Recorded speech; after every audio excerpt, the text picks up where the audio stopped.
Greetings, Internet. My name is Chris, and this is my guide for a werewolf build for PvP. I had been a little bit disappointed with my werewolf character because it was really squishy whenever I PvP'd with it. That's still kind of the case, but at least it hits really hard now as well. So I think first off, I'm gonna show you the sets that I use. One thing to note here is that this is made for Battlegrounds, so I don't, I don't show the CP in this.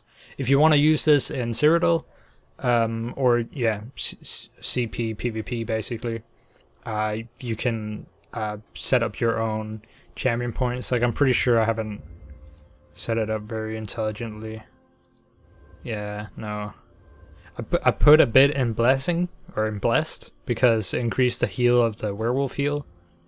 I think... I didn't put any in Piercing Strikes, because this increases the healing with stamina heals, which is something you want if you're going to PvP on a stamina toon. There was another thing, I think. Oh yeah, of course, if you're PvPing as well, you want to put points into resistance and so on. Anyway, so we're not really gonna go through that because I don't have a very comprehensive or intelligent setup for my CP, since I only PvP in Battlegrounds with this.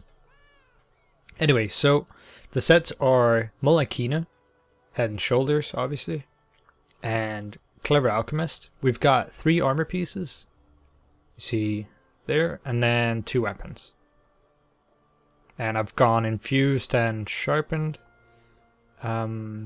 I think this is probably a decent setup. You could go Infused, Sharpened, and then have 2 hammers or something. Both these are axes because the blade is really nice. And then Ravager. So Clever Alchemist gives you a weapon and spell damage buff for 646. Actually, it's probably a little bit less if you have all purple items, but I have 2 legendary items. So it gives you a huge buff for 15 seconds every time you drink a drink, basically. With a normal drink cooldown, okay, you can't see that at all. With a normal drink cooldown, it's 45 seconds. You can run, if you want, I don't think it's worth it, but you could run, what's it called, cooldown reduction for potions on your jewelry. But it's not really worth it. I'm running Ravaging jewelry right now because I don't have enough points to make Clever Alchemist jewelry, and Ravaging is fairly cheap for the jewelry at least. If you wanted to go with Ravager weapons, it would be pretty expensive because it's kind of really good for PvE now as well, since you can change the trait on the jewelry.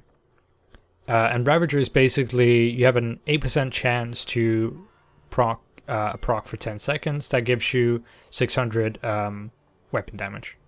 And you can see the 4 pieces also weapon damage, 3 pieces health, and 2 pieces crit. Clever Alchemist is 2 times health as well and weapon damage. So you get a shit ton of weapon damage out of this basically. And then with Overkill you get about 500 weapon damage as well for 6 seconds. As well as a 1 piece that gives you 124 weapon damage. And you can see we have a offhand weapon with weapon damage. It should probably be infused, I think, because then, you would get like 450 weapon damage or something. And then on our off bar, which is our greatsword bar, we don't run a bow for this. You run Asylum Greatsword. You could run a greatsword of Clever Alchemist, but Asylum is just so nice because... what it does basically, if you swap here, it says when you deal damage with reverse slash, which is the execute, here, I've morphed it to reverse slice. When you deal damage with reverse slash, you generate up to 14 ultimate based on how much execute bonus damage it dealt.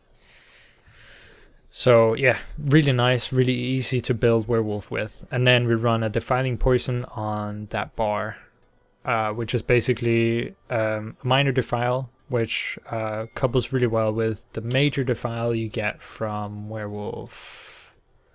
Although saying that, they won't be up together, but it's nice to have because it puts a lot of pressure on people that like to heal a lot, because it reduces their healing by 15%.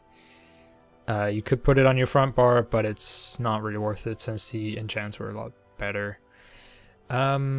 Jewelry, we run weapon damage enchants, and that's about it for the gear. I run full heavy. If you wanted to super max out the damage you could do, like the weapon damage you could get, you would run 5 medium for the agility, which gives you 12% weapon damage. I might try that. The only thing is just that you're already pretty squishy with full heavy, so I feel like with 5 medium it would be a little bit too much probably. But if I was going to do it, I would run the Clever Alchemist pieces in medium, head and shoulders in medium as well, because Ravager only comes in heavy. Anyway, let's have a look at the bars. So the off bar with the two-hander is Stampede, which slows down the target that you hit with it. It's a 60% slow, so it's really strong. Dizzying Swings, which is the knockback versions of Uppercut, which is a really powerful CC. Critical Surge, which heals you. Reverse Slice, and it heals you on damage, by the way. Reverse Slice, which is the AoE version of the Execute. The other one increases the Execute damage a little bit by about 25% or something like that. But it's not worth it because this one does 92% of the damage to targets around the person you're hitting, which means you'll get in situations where people are clumped together. You start executing one person. By the time you're done with him, the next person right next to him is going to be ready to execute as well, and you just keep going like that. I've had a few times where I've managed to kill like 4 people in really, really short time by coupling Reverse Slice and Dawnbreaker, since we build so much ultimate every time we're executing. And then we have Rally, which is a really strong heal, and Dawnbreaker of Smiting, which is the knockdown version, which is also really powerful because it's a cone knockdown, which does a shit ton of damage basically. Front bar, we've got Steel Tornado. I used to run Blood Craze here, but it's not really worth it anymore because they buffed the shit out of Steel Tornado by making all AoEs impossible to dodge. So this means it's an oh, that's a wrong skill. This means that basically people can't dodge your Steel Tornado, and it's an AoE execute because it does up to 100% more damage based on the health of the enemy. So really very powerful and kind of broken, to be honest. I think there's another one here somewhere. Yeah. Slaughter increases your damage with doable abilities by up to 20% when you fight enemies with 25% health or less. So these two couple together and just means that this is a crazy AoE execute ability. Really, really powerful, which is why you see a lot of people using it. Then we have Hurricane, which makes you faster and does damage. This one's really good for triggering the heal from Critical Surge, because it pulses every second, and this has a 1 second cooldown. Resolving Vigor, which is the version that heals you more. Streak, we choose Streak because it stuns and it does damage. Mainly for the stun, because the stun is just really powerful. It's an AoE cone stun. So, it's really, really good. And then we run Dark Deal, which heals you and gives you stamina back for your... by basically using magic. So we use it once and boop. Yep, really nice. And then Werewolf. For the Werewolf, we are running Berserker, which increases the damage with your bleeds. Unless they change it. I'm fairly sure it still increases damage with your bleeds. Feral Pounce, which gives you more time in the form. This one's better, I think. Hircine's Rage for extra damage. Rousing Roar for major brutality. I used to use the other one, but that's because I didn't know that this also gave you major brutality. I thought it was only to your friends. I'm not sure if they changed that recently or if I'm just an idiot. And then we run Howl of Agony, which does 30% more damage on enemies that are feared. So these two cobble together really well. Also, you can pop the form and then howl immediately for extra damage. And then Claws of Anguish for the 30% Defile. Basically reducing the heal that someone can do by 30% and reducing their health recovery. Really powerful debuff, basically. I used to run the healing version of this, but it's not really worth it because the heal is very, very small and only really gives you quite a lot when you hit groups with it. And when you're fighting groups like that, where it would actually be effective as a heal, you're usually taking 4 times the amount of damage that it would heal anyway, so it's not really worth it. The debuff is way better. And that's about it for all the skills and everything. I'm trying to see if I'm missing something here. We put all the points into stamina. You get quite a lot of health from this. Granted, this is with CP, so I get a lot from that as well. But you have to remember, we get 2 times health from this, 1 times health from this, and then we get 3 times health from the healthy trait on the jewelry. If you have the transmute crystals for it, you could make these, you know, a different trait.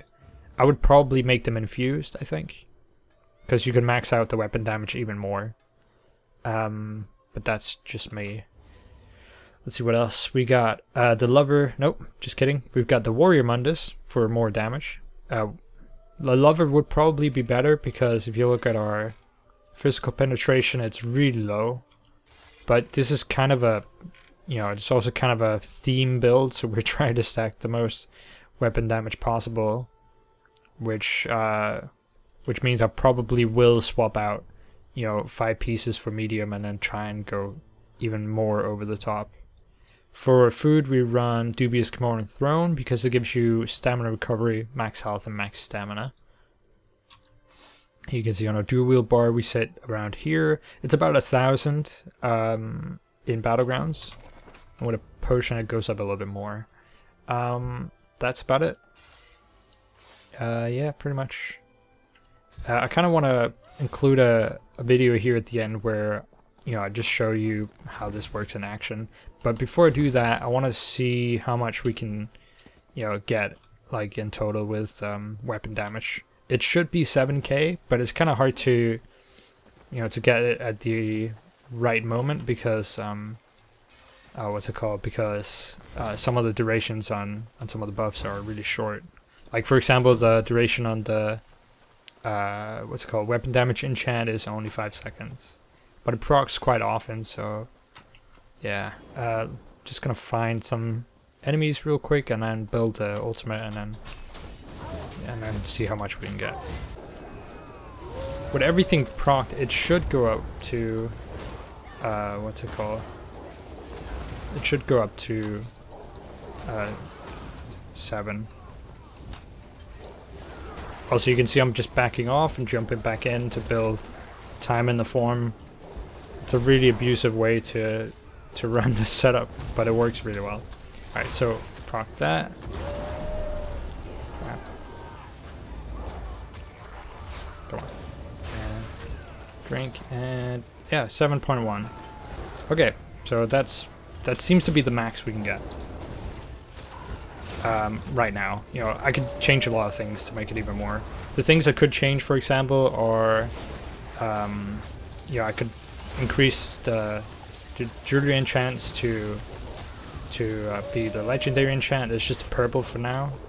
I could change the trait on the jewelry to be infused, which would put it to like almost 300 weapon damage, I think.